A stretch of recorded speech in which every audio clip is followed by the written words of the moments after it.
என்னது ஐஸ்வர்யா ராய நரின்னு சொல்லிட்டாங்களா? அதுவும் கேட்ரினா கைஃப் அப்படின்றதா இப்ப பாலிவுட்ல ஷாக்கான ஒரு விஷயமா இருக்கு.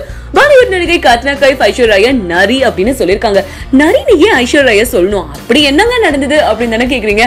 கேட்ரினா கைஃபும் ரன்வீர் கபூரும் காதலர்களாக இருந்த போது துவங்கப்பட்ட படம் தான் ஜக்கா ஜசூஸ். படப்பிடிப்பு நடந்துட்டு இருக்கப்பவே இவங்க ரெண்டு பேருக்கும் இடையில பிரிவு ஏற்பட்டு பிரிஞ்சுட்டாங்க. இருந்தாலும் தங்களோட சொந்த பிரச்சனையை இந்த படத்தை முடிக்கிறதுல காமிக்காம படத்தை நல்லபடியா முடிச்சு கொடுத்தாங்க. ஜக்கா ஜசூஸ் பட விளம்பர நிகழ்ச்சிகள்ல கேட்ரினாவும் ரன்வீரும் சேர்ந்துதான் கலந்துக்கிட்டாங்க.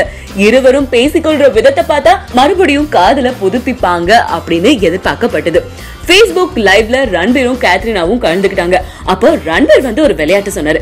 ஒரு வார்த்தை சொன்னதும் அவங்களோட நினைவுக்கு யார் வராங்களோ அவங்கள கேட்ரினா சொல்லணும் அப்படின்றதுதான் அந்த கேம். Facebook லைவ்ல ரன்வீர் கபூர் நரி அப்படின்னு ஒரு வார்த்தையை சொன்னதும் கேட்ரினா கொஞ்சம் கூட யோசிக்கலீங்க, ஐஸ்வர்யா ராய் பச்சன் அப்படின்னு சொல்லிட்டாங்க. இது பலரையும் அதிர்ச்சி அடைய வச்சிருக்கு.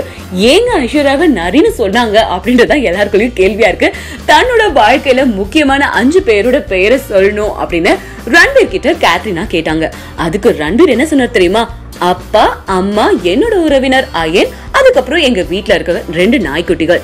உங்களோட பேரை சொல்லலாம் தான் நினைச்சேன், ஆனா அப்படின்னு ஒரு கமா வச்சிருக்காராம். இந்த கமாவை தொடர்ந்து என்ன ஆக போது? பிரிந்த இந்த காதலர்கள் ஒண்ணு சேருவாங்களா இல்ல பிரிவு நிரந்தரமா அப்படின்றது நமக்கு தெரியலங்க, அவங்களுக்கு தான் தெரியும்.